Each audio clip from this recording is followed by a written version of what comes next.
Alright guys, back in the office. No one's here. We can film, we can talk.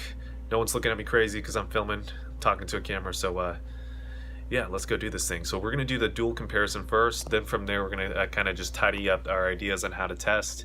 And then we're going to leave you guys with the last little macro point about kind of YouTube golf coaching and kind of how to navigate that. So anyways, let's get into the actual stats real quick. Alright guys, so we're going to go with the draw with the neutral alignment first. So remember, this was the one where I was aiming my club face at the target where I wanted the golf ball to end up. I was trying to get a path to the right of that and then the face angle to the left of the path, but still right of the target, right? So let's get into kind of some of the numbers here. So we're going to go over and first just kind of take a look at the grouping. So as you can see, I had a lot of misses to the right. I had one miss to the left of target, and I did not hit target or even get close to target really at all. So pretty big deviation in terms of lateral deviation. Now, short to long is always good with me because I'm usually a pretty good striker at the golf ball. I hit it pretty solid. So that's not really that big of an issue. But with that pattern, what I find when I try to aim at the target with the club face, like I was kind of stating earlier, I feel like I have to physically shift path to the right and then shift face to the right. And it's a really weird feeling for me. And I tend to miss it like I did there. Ignore that message. But anyways, guys, let's get back to the video. So let's just go through kind of some of the shots here. So the first shot, ignore the total distance too. This is with firm fairways. Totally disregard that. Let's look at the lateral. So I missed it 14 yards right. Club path was 5.6 to the right. Face to path was 2 degrees left, so roughly right around 3.6 with that. So I kind of hit like a little push shot basically with that first shot. And if we go back to the grouping with that first shot, you can kind of see it highlighted right here. I missed it off to the right. If we go through the second one, we're going to see kind of a pattern here. So this is the second one, 8.3 yards to the right, 9-degree in-out path. That's that one where I'm telling you guys where I really feel like I have to exaggerate. 6.7 left to that, so that's roughly around a 3-degree. And then this one also, I believe, was to the right, but not as much, right? That was one of my better ones. And then just gonna kind of slowly go through or quickly go through these. You can kind of see kind of similar numbers, right? And then one of them I actually did miss off to the left, which I believe was the third one. I believe something like that. It was one of these. But anyways, you can see the trend, right? Oh, shout out to Echelon Golf app. Oh wow, you just got a free shout out there, guys. You're welcome. Anyways, you can see I did not do very well with the pattern. So let's go hop over. Let's close out of this and let's go over to my other one, which was the pull draw. So this one was the one where I was talking about earlier. I was trying to aim my whole body lines right at the target and then hit kind of a pull draw. When I say pull draw, wherever the club face is pointing at setup, I'm actually starting it left of that. Okay, so that's what I mean by pull draw.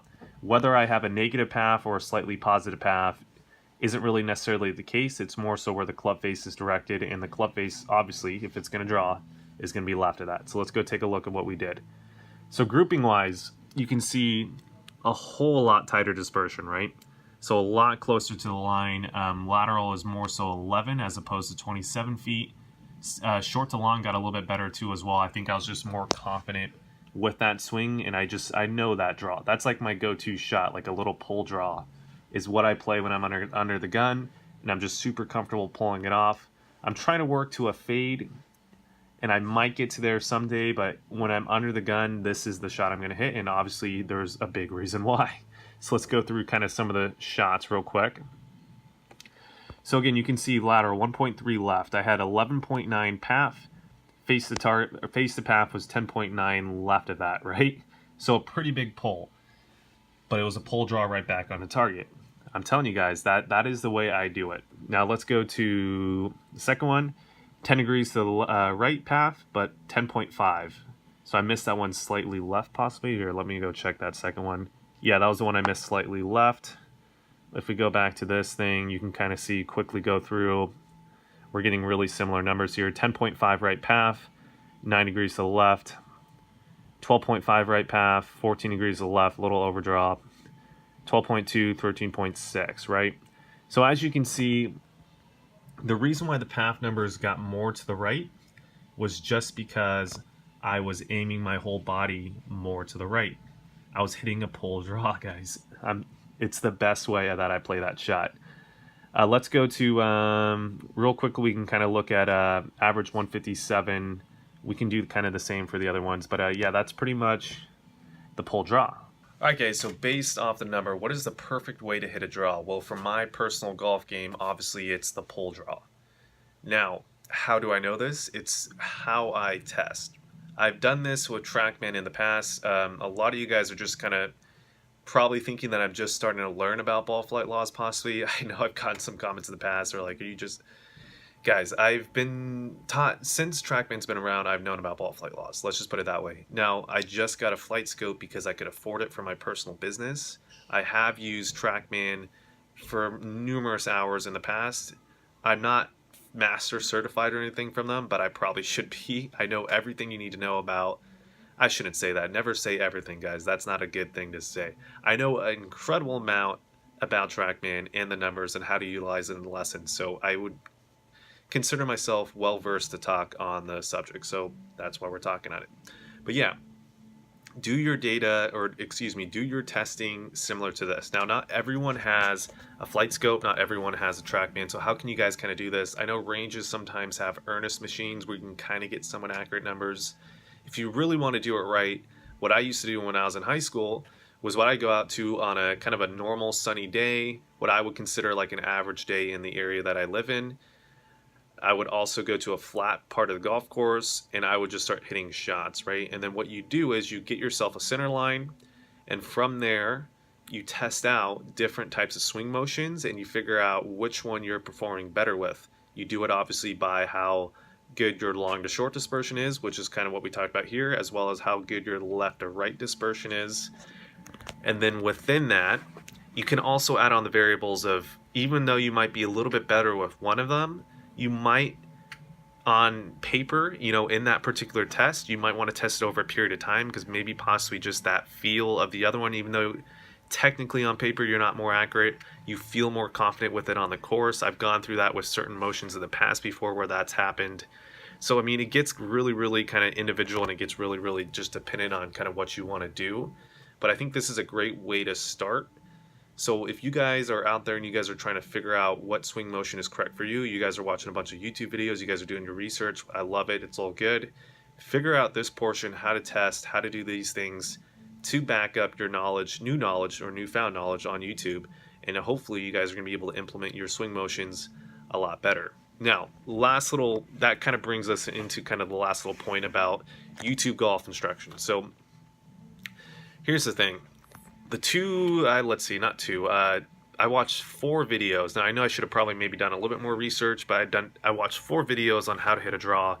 They all pretty much said the same thing. They said it in their own different ways with different analogies, but they all pretty much talked about face to path, the relationship between the two, how they create curvature. Some of them talked about low point and swing direction. Some of them talked about attack angle, etc., right? But what they all basically were saying was, the better players hit a draw by aiming at the target with the club face. They get their path like +4 or +3 or even +2 possibly, and then their face angle is at a 2-to-1 ratio to that. That's what they said. That's what the better players do. Now, the way they said it, the language and the way that they said it, basically makes you, the consumer, you, the golfer out there, think that that is the only way you should do it.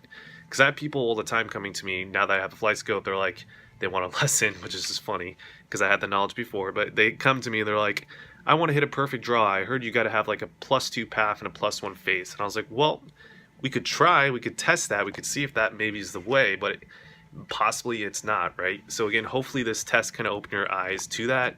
Me personally, I like that pull draw. No instructor in the world is going to teach you to have a +10 path with a face that's negative, like 10 degrees left of it or whatever, to hook it back online.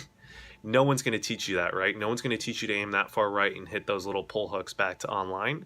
But again, that's how I hit target. And I'm obviously, if you look at the numbers, incredibly good at doing that.